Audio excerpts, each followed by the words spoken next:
Thank you for showing up tonight and packing the house for my colleague and friend, Charlotte Carrington-Farmer. Charlotte, among other things, is an incredible teacher. She's a gifted teacher. She's a fabulous faculty member. She's somebody I'm honored to call a colleague. So I want to prepare you for that experience. You're really in fine hands tonight. Professor Charlotte Carrington-Farmer is a specialist in early American history and equine history. Sometimes they merge. She has a fantastic talk and article about the Narragansett Pacer that I highly recommend you look up. And she is one of the first people to really tell us that Mary Williams was an important person in the early settling of this nation and this state. And then her husband, Roger Williams, I've heard of him. And Charlotte's book is out now, featuring Roger Williams. Here we go, available to you. And there's something really timely when we think back to what Williams's emphasis was, right? New and dangerous ideas, and how this country was founded, and the importance of the discussion of new and dangerous ideas. And with that, I'm really pleased to present to you my colleague, Charlotte Carrington-Farmer.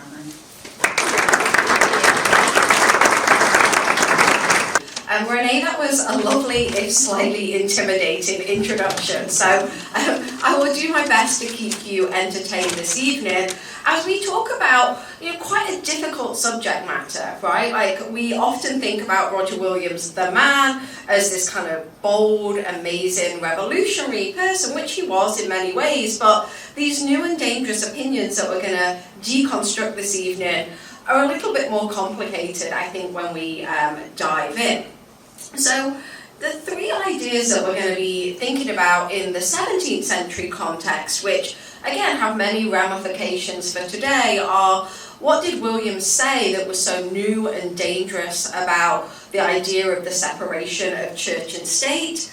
What did he say that was so new and dangerous about religious freedom? And what were his, again, new and dangerous opinions on indigenous peoples? Now, before we dive into Roger Williams, I want to tell you a little bit about my own journey to this. So I started studying Roger Williams, I'm 42, so 20 odd years ago when I was an undergraduate student back in the UK, and I took a class as an undergraduate on Puritanism in the Atlantic world, and Roger Williams was one of the people who I started to study when I was, 18, maybe 19. He became a part of my undergraduate dissertation in the UK. He was a part of my master's, my PhD, and then 12 and a half years ago, lo and behold, I got a job at Roger Williams University. So the theme continues, and a couple of years ago I published this book chapter, Roger Williams and the Architecture of Religious Liberty. And then, as Renee said, my most recent journal article that came out in the autumn in the New England Quarterly is called More Than Roger's Wife, Mary Williams and the Founding of Providence. So you'll hear a little bit of that work today. But perhaps more exciting is just over a week or two ago now, my book on Roger Williams, an edited collection of primary sources called Roger Williams and His World, was published with Broadview Press. So I do have some copies of the book if anyone's interested at the end. So I feel like it's fair to say that I've been thinking about Roger Williams and his new and dangerous opinions for a really long time, too long, some might say.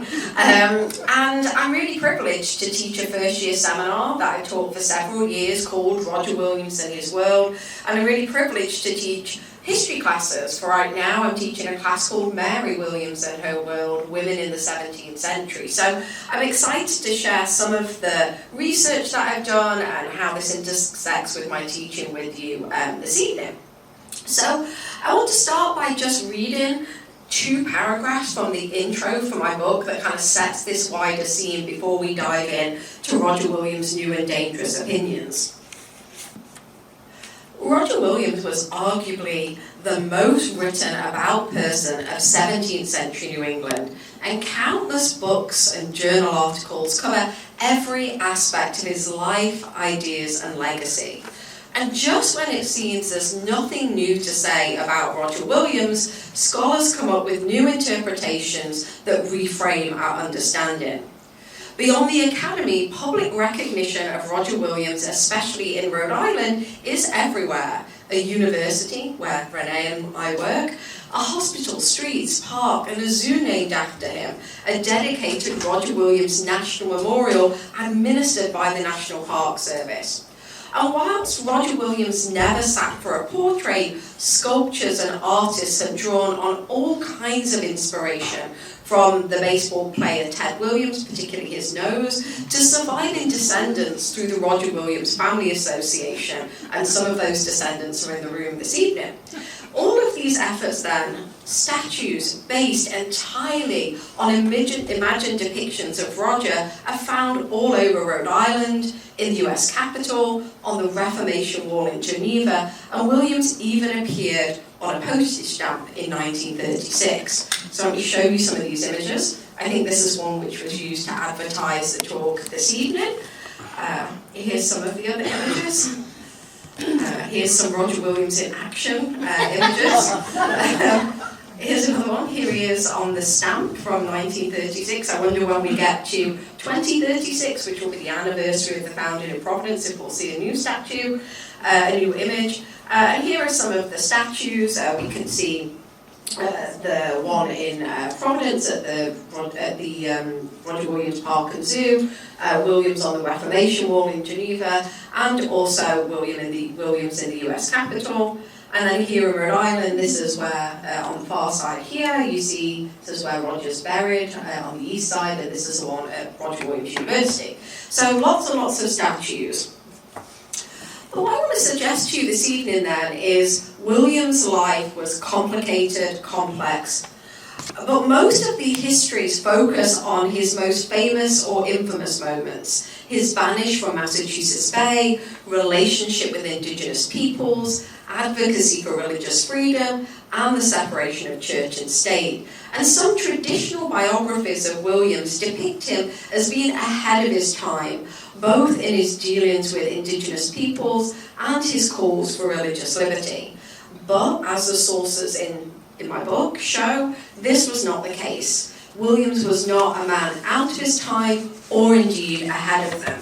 And whilst he had many remarkable ideas and founded a revolutionary colony, his feet were very firmly planted on the English or Narragansett earth that he resided on. And I've got one more paragraph I want to read to you. So, this collection that I put together of primary sources enables you to consider Roger Williams from different perspectives. From that as a religious radical who was banished and had his books burnt, to a husband who missed his wife. The sources are a mix of Williams' personal correspondence and published works, but the collection also includes sources by his contemporary which help frame Williams in his wider world. The sources show the diverse worlds in which Roger Williams lived, from a place of idealistic religious liberty to the very real tragedy of native exploitation. So that's just a couple of opening paragraphs in the book.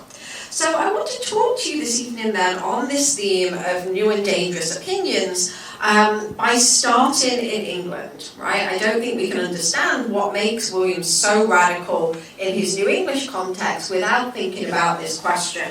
You know, why were religious freedom and separation of church and state such new and dangerous opinions in the 17th century? And I want to start with, again, one of the sources, right? Not all of the sources in my book are written, there is lots of images, and this is one of the sources that appears. And this is a map of Williams' neighbourhood in his hometown of London. And I'm just checking, can everyone hear me okay? Yeah? Okay, good.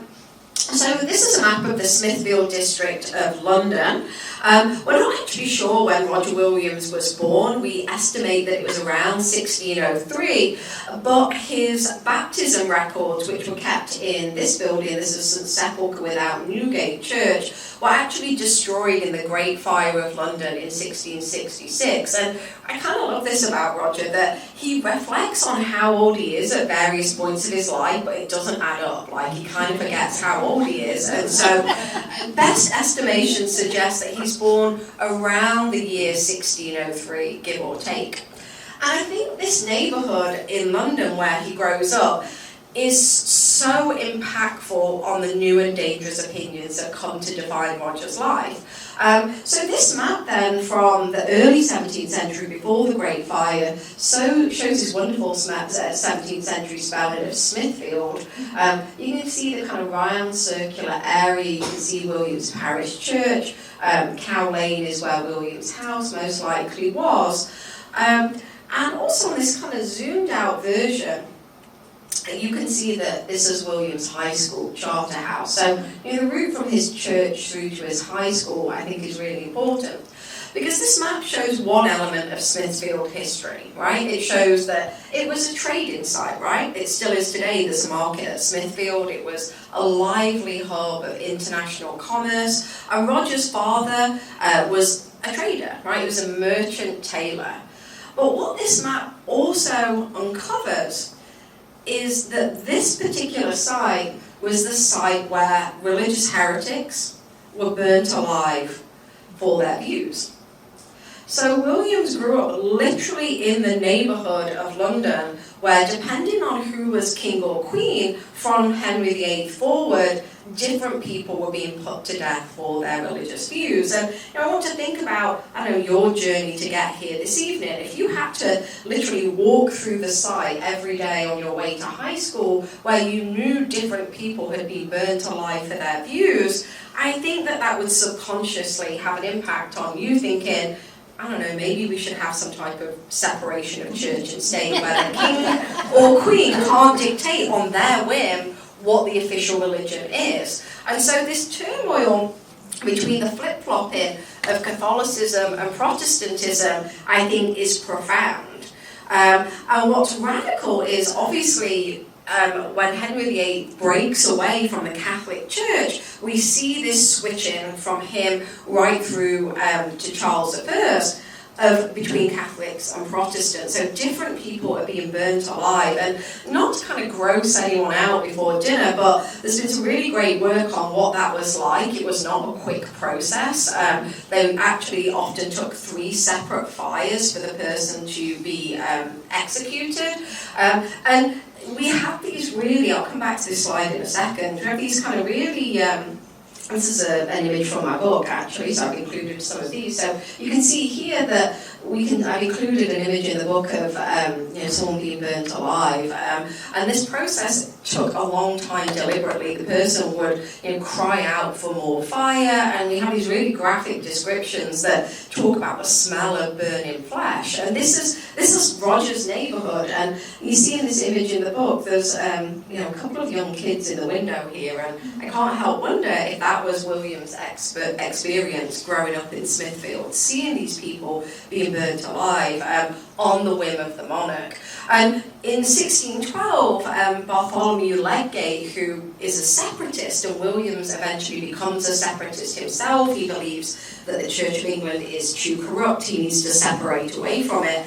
He's burnt to ashes as an irrevocable heretic. And what happens is in Smithfield is they have this special bell that is still on display in the church in Smithfield.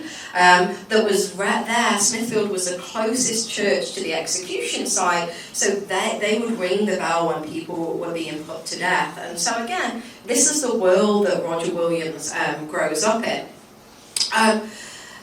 Thomas Helways died in Newgate Prison, which is a stone's throw away. It's the building directly across from St Sepulchre.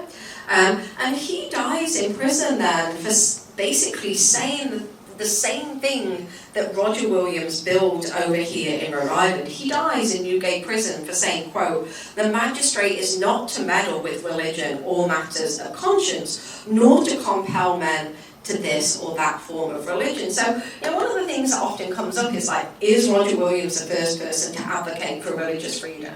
Absolutely not. No, he's building on a long tradition of Europeans, talking about this. What makes Roger Williams so special or so new and dangerous with his opinions is that he doesn't just theorize it, right? He builds it for better or worse on the ground up here in Rhode Island. So this is a world that Roger Williams grows up in. I've been lucky to spend some time at St Sepulchre without Newgate. I've taken students back to England twice on a trip to retrace Roger Williams in England. You can see the little university logo held up in front of St Sepulchre. And here's my good friend and colleague John McNiff and some of our students inside. And if anyone's interested in St Sepulchre, I can tell you more of that history. John Smith of Virginia Pocahontas fame is actually buried there, and there's some cool stories. So if anyone's interested in that, do pick my brain in the Q&A. So we have these really detailed descriptions, as I say, about the neighbourhood in England, particularly Smithfield, that had such an impact on Williams' dramatic vision for separating church and state. And this is a later account from the mid-1650s that describes some of the burnings that Williams knew of growing up in this neighbourhood. So this is, again, another primary source that's in the book describing Ledgate's execution in Smithfield. And I'll read an excerpt from the source. It says, "To Smithfield he was brought to be burned. See, here it's neither the pain nor the place, but only the cause that makes the martyr. In this very Smithfield, how many saints in the Marian days, so in the days of Queen Mary, right, who obviously was Catholic and burned Protestants alive, suffered for the testimony of Jesus Christ, whereas in now one died in his own blood for denying him. Vast was the conflux of people around him, so many people came. Never did a scare fire at midnight summon more hands to quench it than at this noonday did eyes to behold it. At last, refusing all mercy, he was burned to ashes." So it gives this really graphic description and sense of how many people were there and the dramatic switch from Protestants being burnt alive under Mary, and then the switch to how this plays out later on in the 17th century.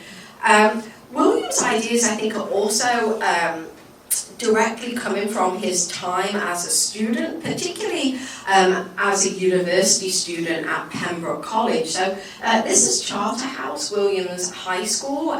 It's not a high school anymore, but you can absolutely visit it if you get the chance to go. If you're ever in London, I know some people in this room have been, it's really worth the trip, and there's a little plaque to Roger Williams there.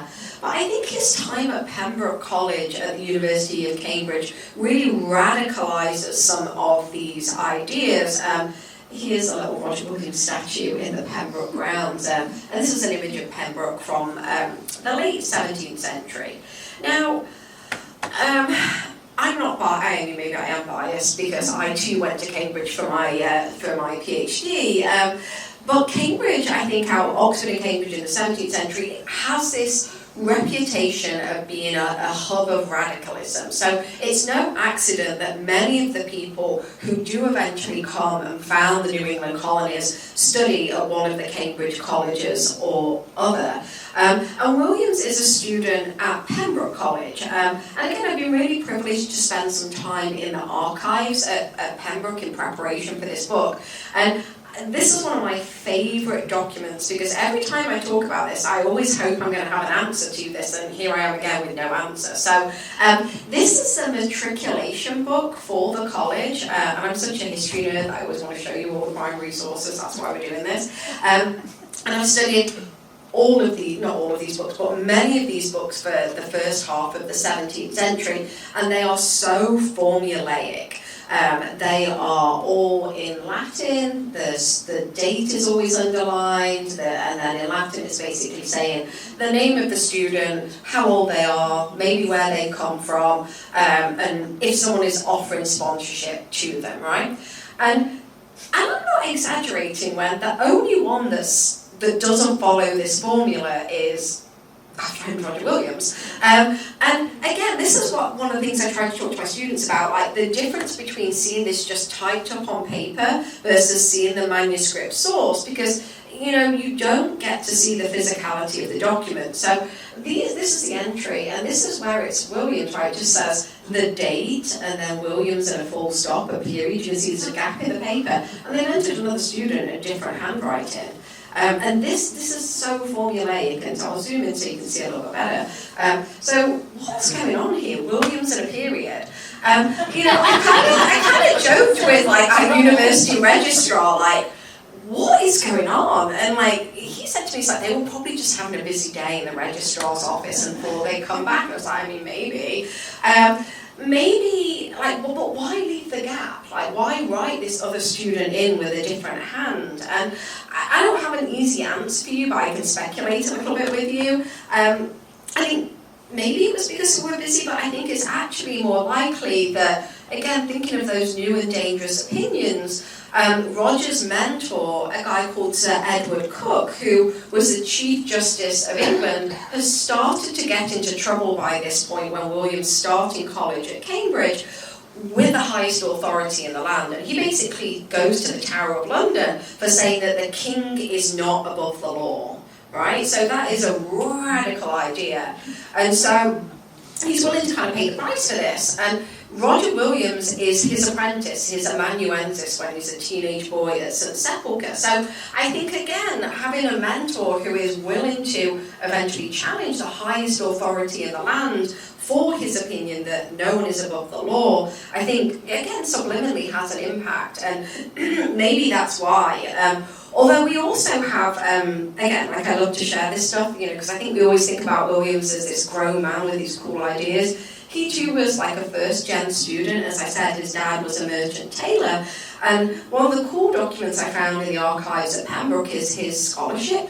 And so it says, this is why he's able to go, that he can make verses in Greek and Latin, that he has a knowledge of Hebrew grammar. So you can see where it says Y and E, that's the, like any of my students were like, I know she's going to go on a rant and I am. So one of my biggest bugbears is when I see like ye old sweet shop, like it says Y-E, like it's just the, it's in transcription terms it's called a thorn, so just pronounce it as the. So sorry, I went off on the tangent, but it says the.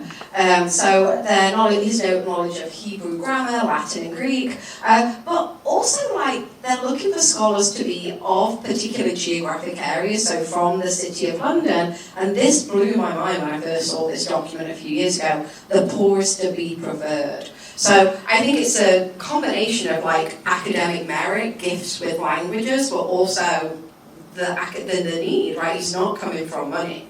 So after college, again, I think some of my students can relate to this, he doesn't come from money, so he needs to get a job. And so he gets his first job in the south of England in a town called Highlever in Essex. And this gives us a sense of his radicalism at this point. So it's one of the hardest questions I get asked is like, what religion was Roger Williams? And I kind of just want to face plant and say it's really a complicated question.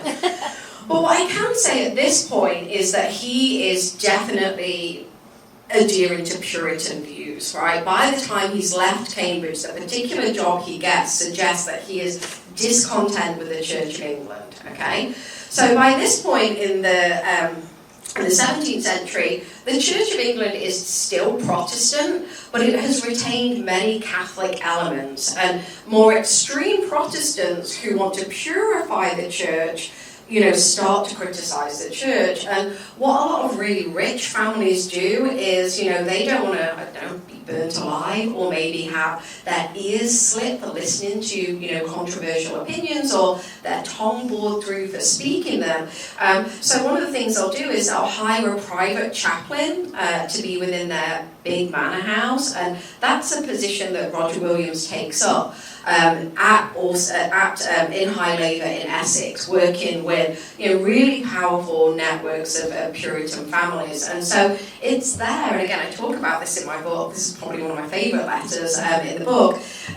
William's earliest correspondence are not like bold treaties on religious freedom or separation of church and state.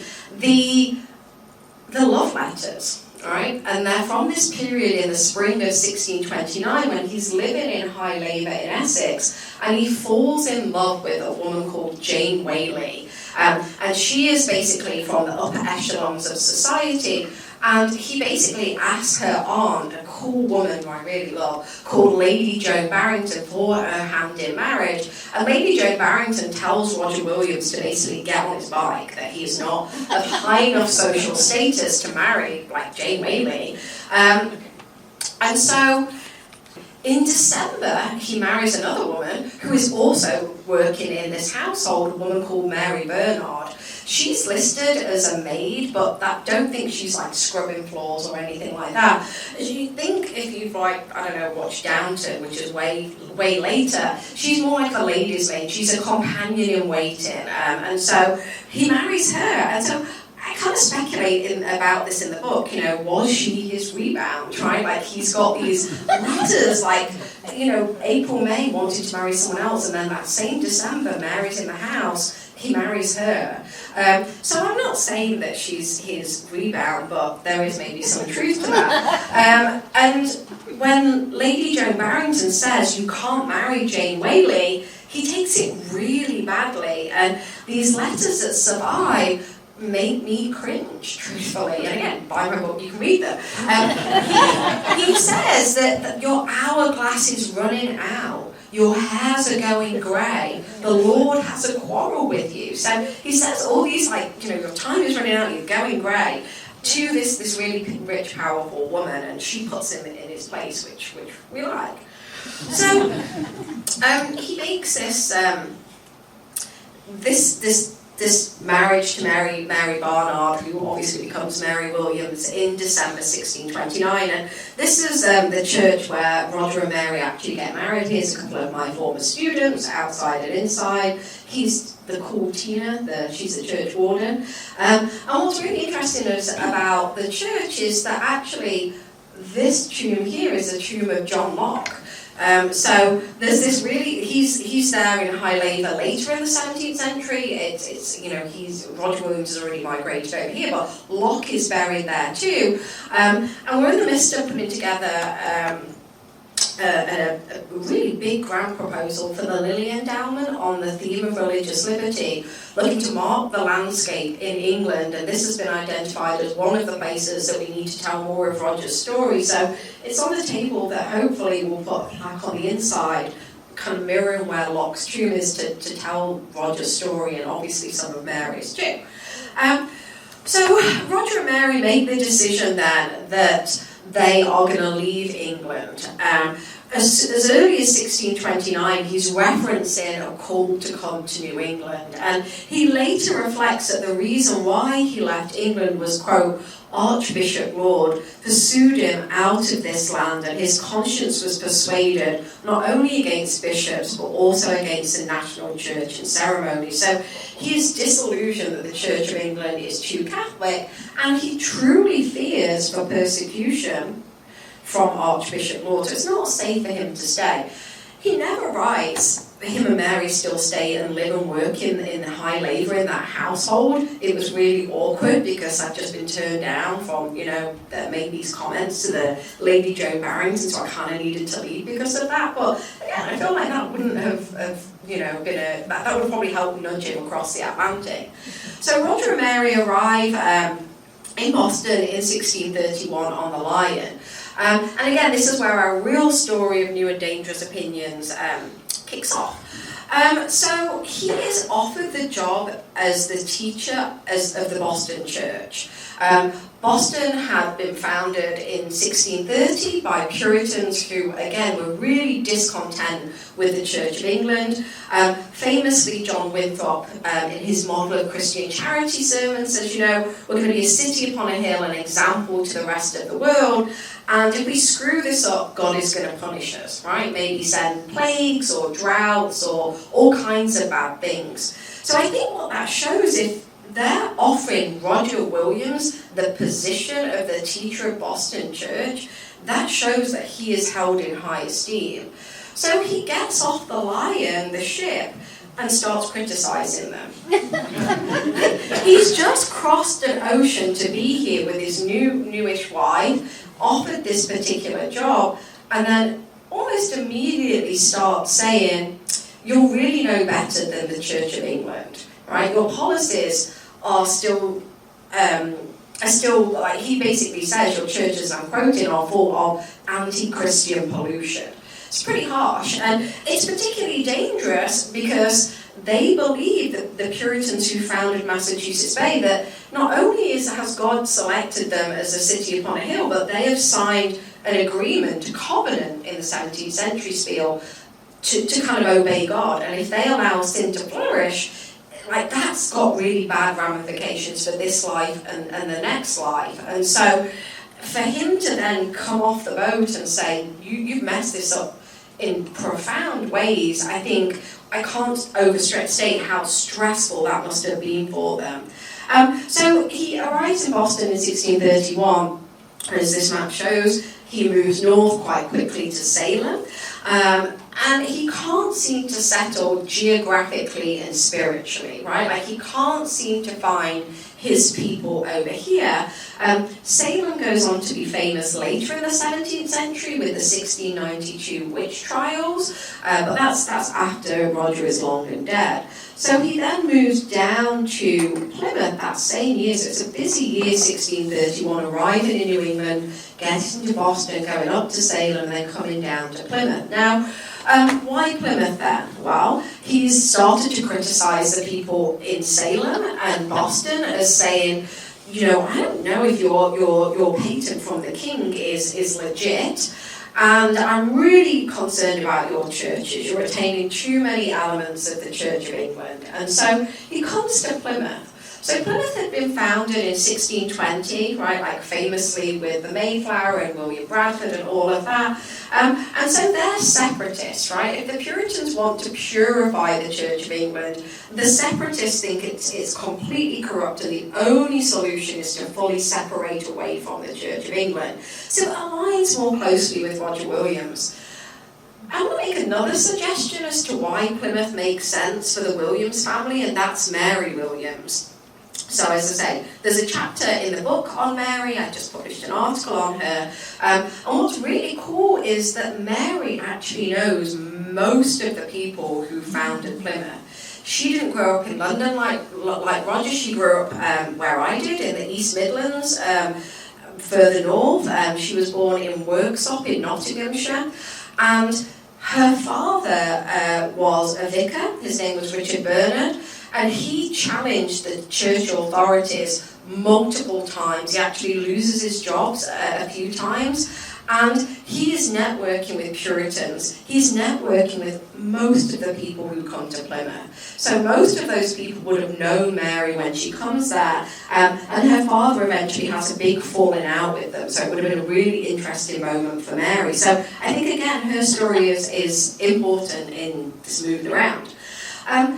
He falls into disfavour with the Plymouth authorities too. William Bradford famously writes in Old Plymouth Plantation that Roger Williams has strange ideas.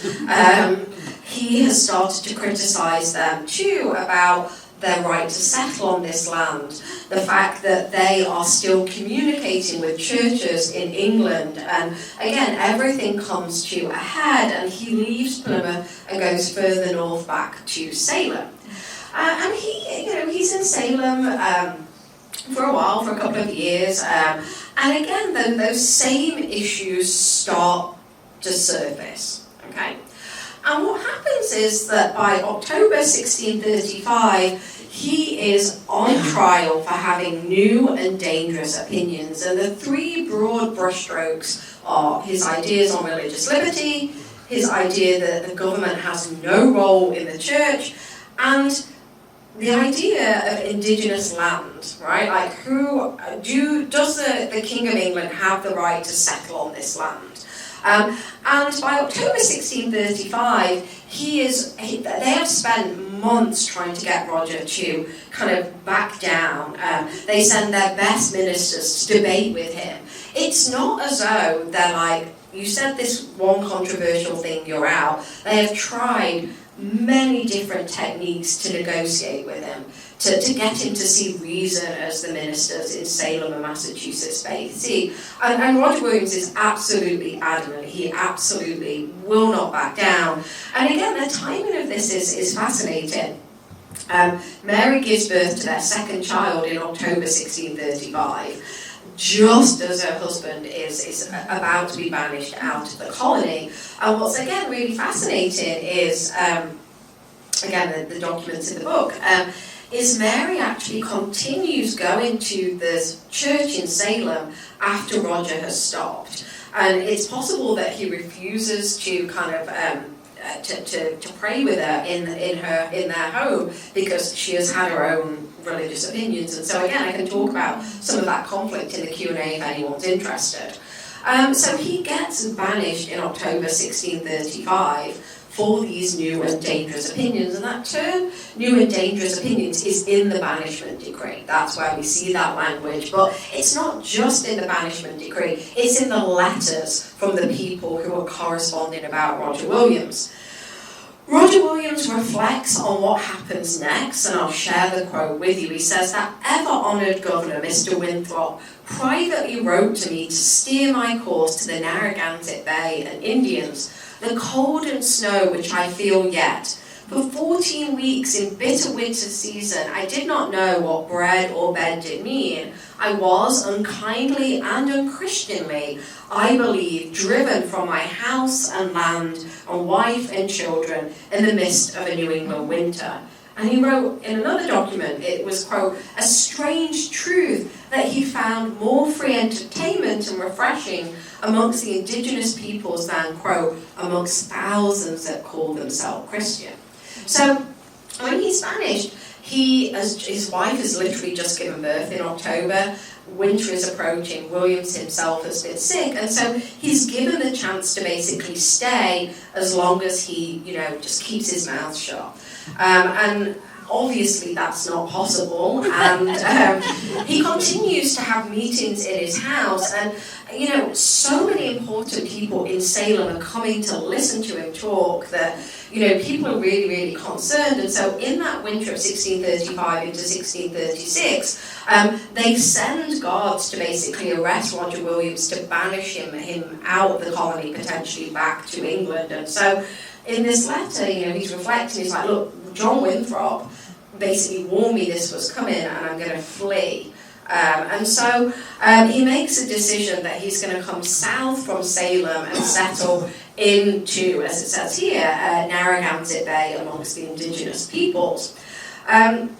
He leaves Mary and the newborn baby and their toddler behind in Salem, and leaves most of his followers behind too, and he makes his way down to Rumford, Rhode Island, right? So when I take my students in my Roger seminar on the trip, everyone is like, why are we going to Rumford in East Providence? And it's one of my favorite places. This is not Rumford, this is Providence. One of my favorite places because behind someone's between two houses, there's the site where the well was, and as they come down, that's where they plan to settle. So in the spring of 1636, Roger and some of his followers, Mary's come down, started to plant houses, build crops, but they realise that they're within the bounds of Plymouth colony, so they have to move again. And that's when he comes around the bend in the river and settles in what is Providence. And this is on the east side of Providence, just on Gano Street. I recommend checking it out. But it says here that, having had a sense of God's merciful providence unto me in my distress, call the place Providence. I desired it might be a shelter for persons distressed of conscience. So this commemorates this new and dangerous idea that Roger was able to put in practice. And I want to spend, where are we for time? Yeah, the next 15 minutes or so talking about some of these specific new and dangerous ideas that Roger had. Now, one of the reasons why he gets kicked out is his views on indigenous land rights. And I think this gets overlooked a lot, right? I think we're always talking about separation of church and state, religious freedom, But I think some scholars would argue, and some of his contemporaries would argue, that one of the things that made Roger Williams so dangerous in the 17th century is that he literally puts the patent, that the governing documents for Massachusetts Bay in jeopardy.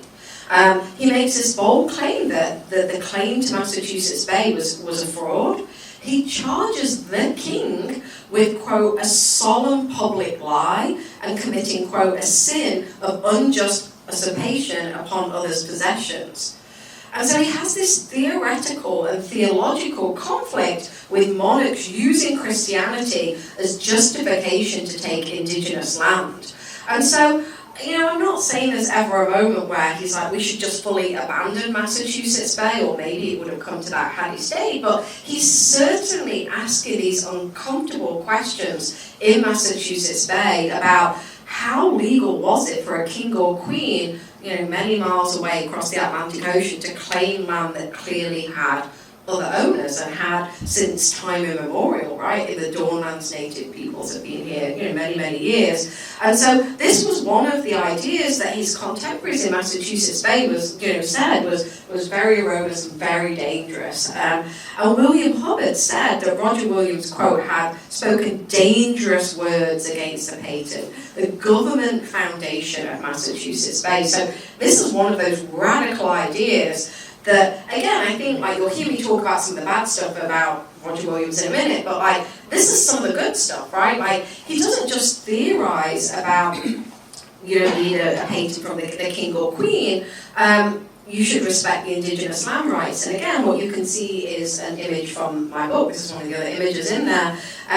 When Roger founds Providence, he puts that theory of indigenous land rights to practice, right? So he doesn't go immediately to the King of England and say, hey, we founded this new colony, can you grant me some land? He talks to Canonicus and the Antinomi, the dual sachems of the Narragansett Nation, uncle-nephew combo, and he negotiates with them to settle in their homelands. And the site in Providence, one of the really cool things that is in my book is there are in the margins, you'll see in some other slides, are kind of annotations on documents, and on this document and on others, I've got Lorenz Spears, who's Narragansett and the director of the Tomahawk Museum, her perspective as a Narragansett woman and culture keeper today, saying, actually, from a Narragansett perspective, this document was about rivalries between Narragansett peoples and other indigenous communities. It was about trade, it was about all of these strategic moves, and it was empowering for them to allow this trader to settle in this particular location. So whilst we might not always have the written documents from a native perspective, oral history and ethno-history allows us to offer some of that interpretation. So this is one of my favorite documents. If you get the chance, go to the State House, go to the Charter Museum. This document is probably about this big, and as you can see on the slide, it's torn in the middle, bits are missing. But I think this is awesome, right? This is Roger saying, you know what, I'm going to talk to the Narragansett sachems, negotiate what the bounds of the colony are going to be, that's what's up at the top here, and they are going to be the ones who allow me their explicit permission to settle in their homeland. So he's putting that new and dangerous idea of indigenous land rights into practice with the founding of Providence. Some of the other new and dangerous ideas that he has then obviously are the more famous ones on religious freedom. And again, he doesn't just theorize in an abstract way, what would it be like to set up a place where there's no official state religion? He builds that from the ground up in Providence. So in Providence, there is literally no established church, right? You are free truly to worship as you choose. And what makes Providence so radical is that there's no requirement to worship at all. And the Civil Compact from 1637 describes, quote, matters concerning public good were made by major consent, and the government authority was only in civil things. So the government had nothing to do with your religion. And again, it was deliberately written into the agreements that office holders did not have to pass a religious or social test. Again, this is radical for the 17th century. Now, what happens is, right, we were just celebrating Roger Williams for his deal with the Narragansett sachems, is that the neighbouring colonies do not respect that, right? Like Providence and the rest of what later becomes Rhode Island is prime real estate. And so neighbouring colonies are always knocking on the door trying to claim that land. And so Williams has to retroactively go back to England twice, once in the 1640s and again in the 1650s, to try to get some type of patent from Parliament and later the King to kind of show that this was legitimate, not in his eyes, but in the eyes of the other colonies. So in 1644, he gets this from Parliament that gives, quote, full power and authority to govern and rule themselves. So essentially allowing this sole liberty to rule in this small, tiny place across the Atlantic. This becomes formalised in this famous 1663 charter. So again, if you go to the State House, to the Charter Museum, you'll see the cool, this document. But what everyone is going to see is this document, right? It is massive. It's probably like this. It's like that size. Yeah, it absolutely is. It's 3 separate pieces that used to be one, but they're now 3 separate ones on display. And I say this every time, Charles II granted this, and this is Charles II clearly dominating this. This was the image that was used for to inspire Disney's Captain Hook, and so I can't unsee this, so I tell this to everybody, just to ruin it for you too. And so, more seriously though, this again is a really radical document in the 17th century. That Charles II, now if you remember Charles I, he's the king who's had his head chopped off, right? He is the one who has been kicked out by radical Puritans, and when his father, Charles II, eventually takes the throne in 1660, 3 years later he grants Rhode Island this charter, and it allows Rhode Island to be this thorn in the side of Plymouth, a thorn in the side of Massachusetts, a thorn in the side of Connecticut, because it allows all the things that those colonies hate, which is religious freedom, separation of church and state. And so the charter solidifies these new and dangerous opinions that Williams has been running, right, for the last several years since he founded Providence in 1636. And I quote from the charter that it's a lively experiment with a full liberty and religious concernments. Nobody could be molested, punished, disquieted, or called in question for any differences in opinion in matters of religion. And it goes on to inspire later charters, famously New Jersey and Carolina. Now, Williams knows how important this charter is, and in 1670 he reflects the king's extraordinary favour to this colony and declared himself that he would experiment where the civil government could consist with such a liberty of conscience. So he knows full well how important this is. And I open the book with Williams reflecting on how important this particular charter was. I'm going to talk for just maybe 5 more minutes, and then we'll take some questions and whatever. So one of the things I do in the book is try to pair some of his more famous works alongside his lesser known works. And this is one of the kind of most, like, these are the documents that make us want to love Roger Williams, right? Like, this is Roger in a readable way, he's making a nice analogy, we feel all good about it. So in this letter to the town of Providence from 1655, he talks about how radical the settlement is going to be, and he uses this analogy as a ship at sea. And he says, quote, "There goes many a ship to sea, with many hundred of souls in one ship, whose woe is common. Papists, Catholics, Protestants, Jews and Turks may be embarked in one ship. I affirm that all the liberty of conscience, none be forced to come to the ship's prayers of worship, nor compelled from their own particular prayers or worship.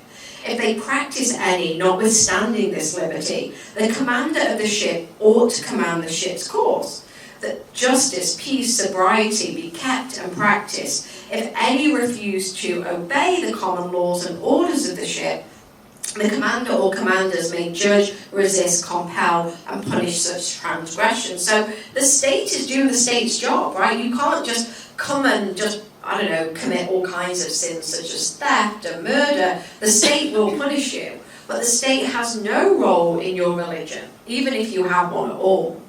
So this is really radical, and alongside such nice letters that are easy to read and understand, stuff like this that Roger published that is not easy to understand.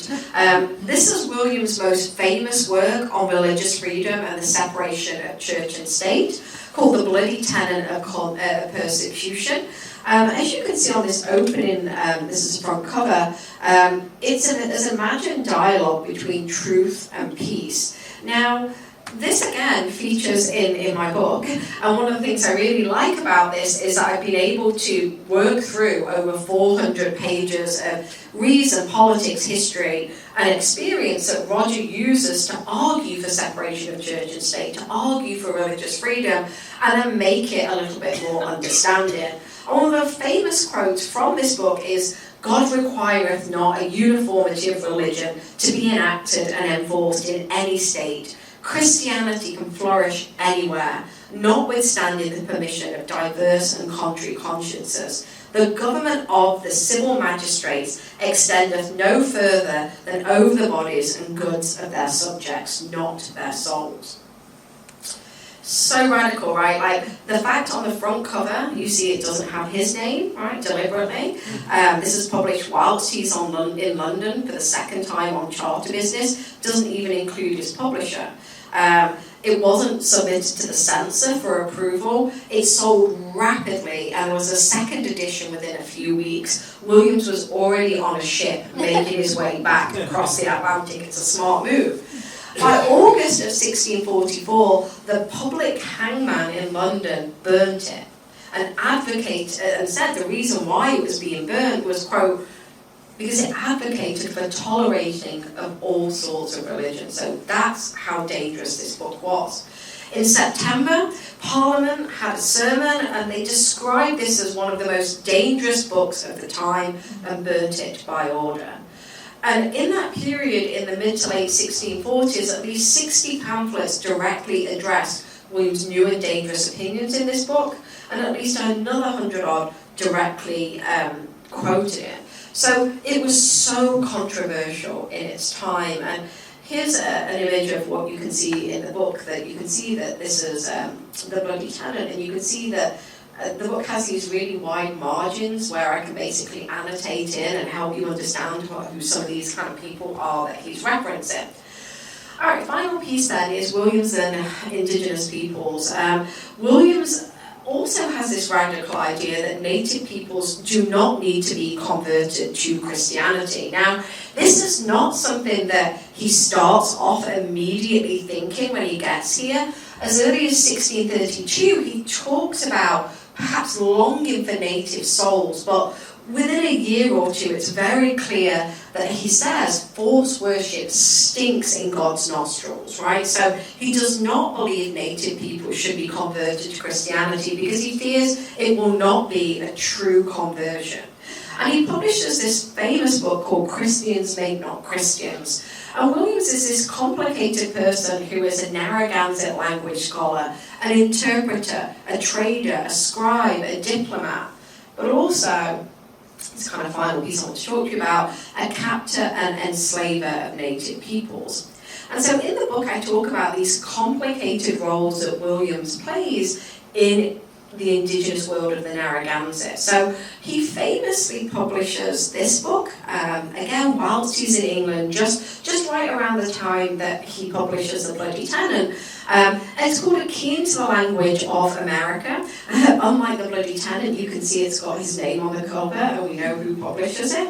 In its most basic sense, this book is an English Narragansett dictionary and phrase book, but what makes it so important is that it also has Williams' ethnographic observations. And he says, most famously, nature knows no difference between Europe and Americas, so Americas means indigenous peoples, in blood, birth, bodies, and so on. God, having of one blood, made all mankind, and he says more particularly, boast not proud English of thy birth and blood, thy brother Indian is by birth as good. So he says, of one blood God made him and thee and all, as wise, as fair, as strong, as personal. So in God's eyes, he has this radical idea that native peoples are equal.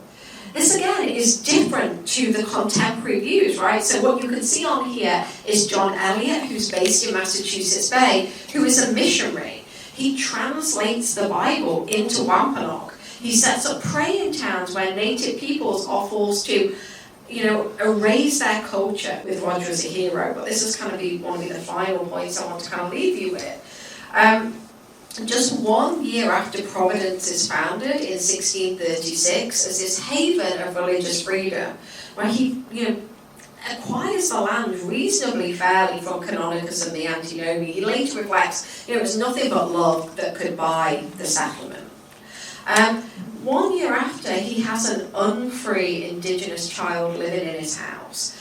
The Pequot War had been raging, and in the wake of the Pequot War, he writes to John Winthrop these 2 excerpts from a letter. He says, quote, I'm bold, if I may not offend in it, to request the keeping and bringing up of one of the children.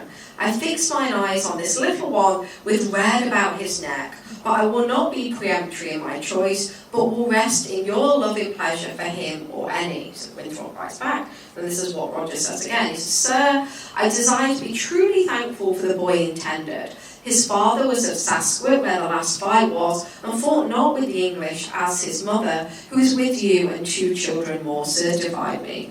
I shall endeavour his good and the common good in him. I shall appoint someone to fetch him. Only I request you would please give a name to it.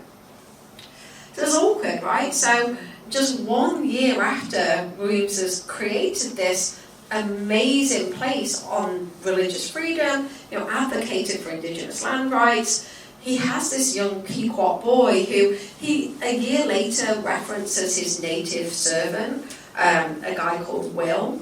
So it's probably the same, or it might be a different one. And I'm being deliberate in my word choice of unfree, right? Like, it's really ambiguous what the status of this child was.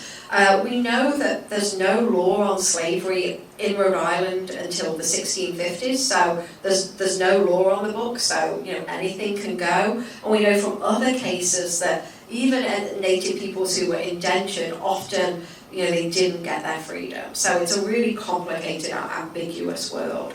And what's particularly striking to me is that, Roger knows that this boy has a mother, he's got 2 siblings, and that he's happy to take part in cultural erasure, right? Like, presumably this kid has got a name, and he's asking Winthrop to rename him.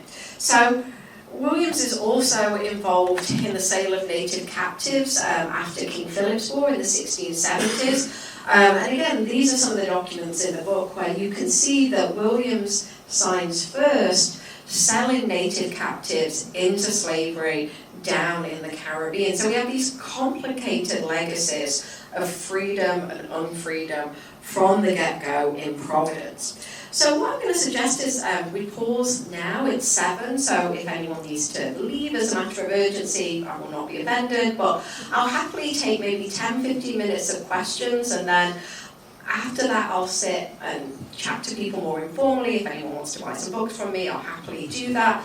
But I feel like we're at a really good natural breaking point. So yeah, let's have some questions on Roger Williams. Yeah. Roger Williams wasn't very well liked. He was banished and whatnot. He's discussing all these difficult The question is asking, he's clearly not well liked. What networks and what methods of persuasion does he have when he goes back to England twice in the 1640s and again in the 1650s? So he's really well connected at this point. He spent some time actually in Lincolnshire with the Vane family, who were connected to Massachusetts Bay. So we have letters that show that he spends time in Lincolnshire networking with them. We know that, again, it depends on the timing, right? The 1640s, England is in the midst, is in the build-up to civil war, right? At the end of the 1640s, they're going to chop off their king's head, and Puritans are going to take control. So that changes the political climate for Roger Williams. So he is networking at Parliament. From his time when he was a young boy with Sir Edward Coke, he's made many of those connections. And also, you know, he's kept correspondence with really important people in England that has survived. So we know all of that. So he's networking with people who are in government positions connected through Parliament.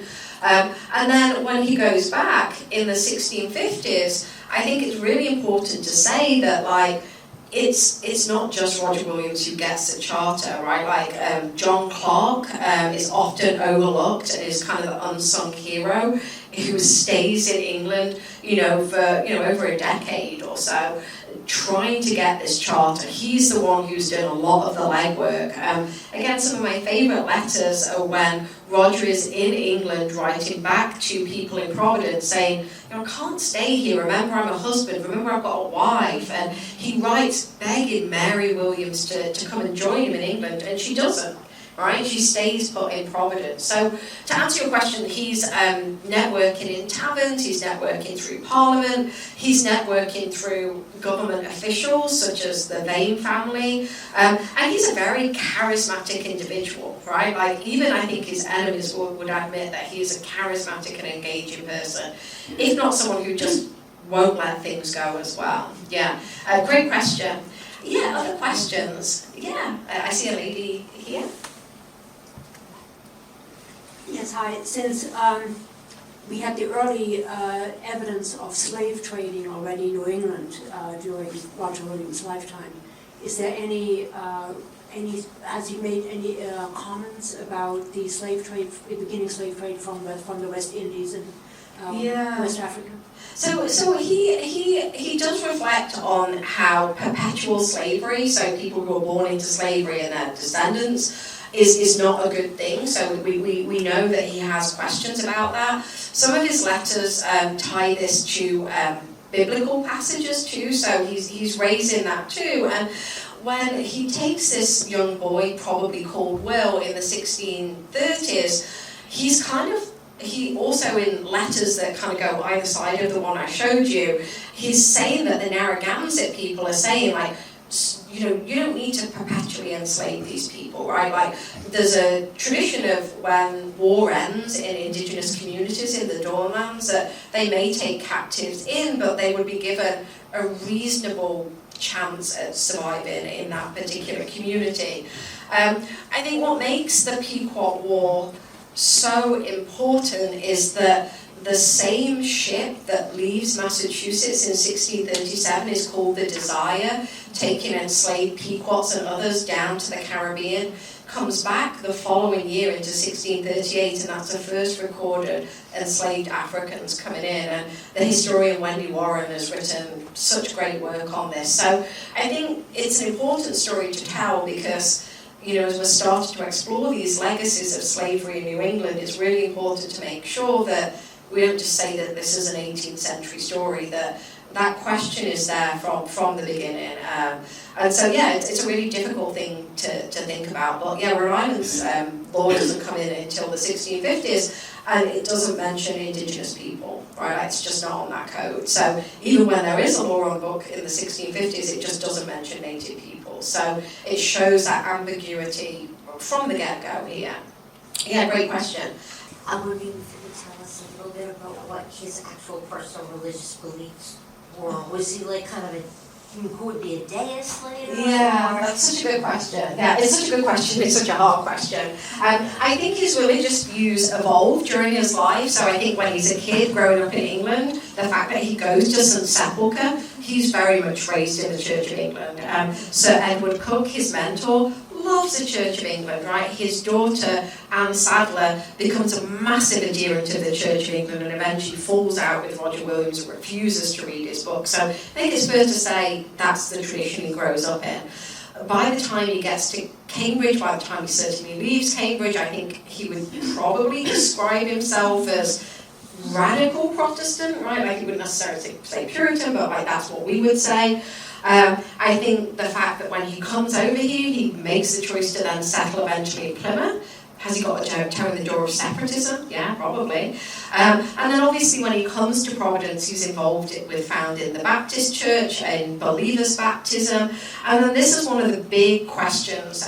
There's a historian called Stan Lemons who wrote a really great article called Roger Williams was not a witness, what was or was not a witness in a sackcloth. And he talks about how some scholars, and so it's a real debate amongst historians, have then said after that, Williams becomes, a seeker, right? Like he cannot particularly identify. And Stan Lemons has kind of really pushed back on that. So, there's some real debate about what Williams would have described himself as. I think the thing that's really important to say is that by any standard, both then and now, he was a religious fanatic. It's not as though everyone was pretty religious, but he is way out there for then and now. And there's some really great scholarship on the evolution of Williams' beliefs, and there's some real contentions, in the historiography about that. So yeah, such a great question and such a hard one to wrangle with. I think my answer depends on the day of the week that you ask me, truthfully. And I think the lady in front also had a question. You said that you've written a book about Mary Williams. Yeah. Right? I just wanted you to just tell us a little bit more about her and all the separations that you I have this ready to go. Yeah. Anticipating this. I'm obsessed with Mary. I am teaching my Mary Williams and Her Will class for the second time this semester to coincide with my article and my book coming out. And so in March 2020, obviously COVID happened, but I'd been asked in March 2020 for Women's History Month by Plymouth Patuxent Museums to give a talk on Mary Williams. And I kind of said yes without thinking about it. I'd done no work on it. I'd spent a lot of time thinking about Roger. I was like, I can pull something together, it was no problem. And as it got closer, I was like, oh wow, I really have got a lot of work to do. No one's really written about her. And so I'm going to put something together. It was my last in-person event before, COVID shut things down. And I was actually on sabbatical in the spring of 2020, and I was meant to be going to Barbados and Jamaica to work on my horse book, right? I was meant to be going down there. Obviously that didn't happen, and so I was able to kind of go back to some of the records I had on Mary, and it kind of pushed me to write this journal article that just came out in the autumn, and to include a chapter on Mary in the book. So you can see here, this is again like a screenshot of the book. Basically the argument I'm making is Mary was a commanding presence in her own right, and Roger is away so much, whether he's in England on charter business, whether he's at his trading post at Cocomscusset, whether he's doing diplomatic work, that Mary is actually the head of the household for significant amounts of time. And one of the things I talk about, again this is a screenshot from the book, is we have one surviving known copy of Mary's handwriting. You can see it here. It says, "For my dear and loving husband," and then it's scribbled out, "Roger Williams at Narragansett." And it's like in the 17th century, you don't have a letter and then an envelope. You fold your letter and that becomes your envelope. And you can see the folds are here, but she never wrote or sent the letter.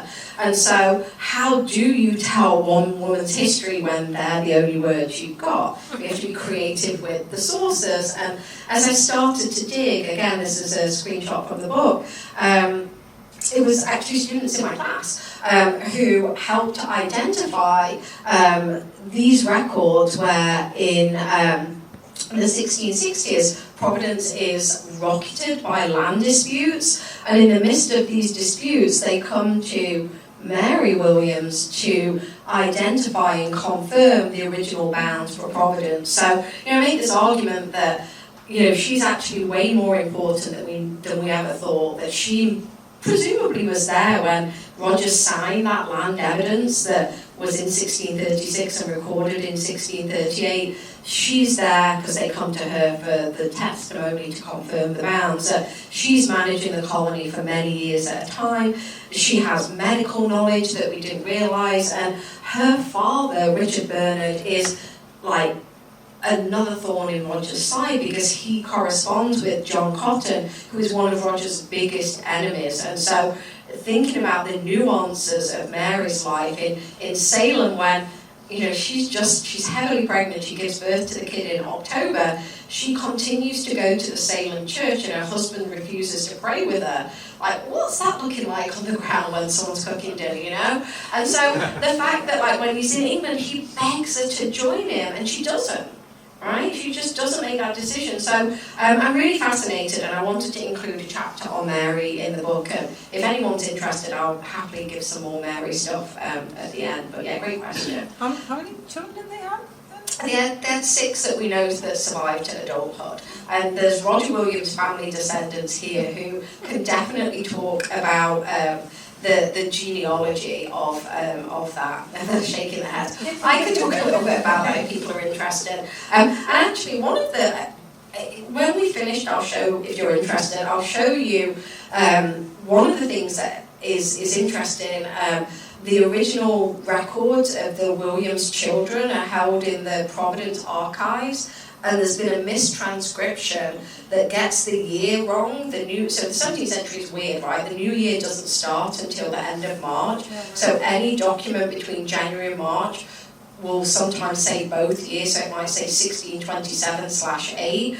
And there was a mistranscription, and it put one of the kids as being born 6 or 7 months from the other kid, and it's because the year they've been born in that. So anyway, so the family stuff is really, really interesting. And in the article on Mary, I talk a bit about the name of the children and the timing and stuff like that. So Mary's story is hard to see, but it's there if you look closely.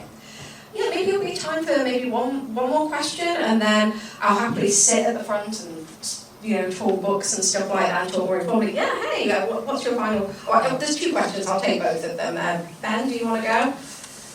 I have 2 questions. They might be related.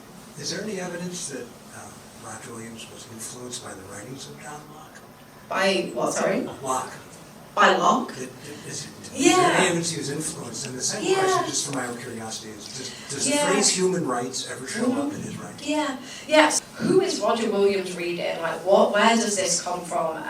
And yes, it seems like that's one of the people that influence him. There's a whole bunch of people in the 16th and into the early 17th century who are writing about, rights versus liberty, right? A lot of that language about, should we say, freedom versus liberty. So he's reading all of these debates. He's reading people from mainland Europe who have some experience of religious freedom too, right? Like people who've grown up in Holland. And so he's reading all of these people. So it's not as though he's just the first person to have this. I think what makes him different to people such as that and some other contemporaries is that he goes further and he actually just builds a place, right, for better or worse. And I didn't talk about this, but it's a bit of a mess, right? People describe Rhode Island as a latrine, the sewer of New England. One of his enemies, William Harris, says, "What is Roger Williams?" Not who, but what? He's that wild. And so, it's really contentious and controversial. So, all these people have theorized about a lot of this stuff. I think Williams just goes further. And in the intro to the book, I talk about all of those influences and those other people writing. Yeah, good question. Yeah. So, if anyone has any other questions, I'm going to sit. This screen is going to go up, and I'll have some books just out if anyone's interested, and I'll actually take some more questions. Thank you.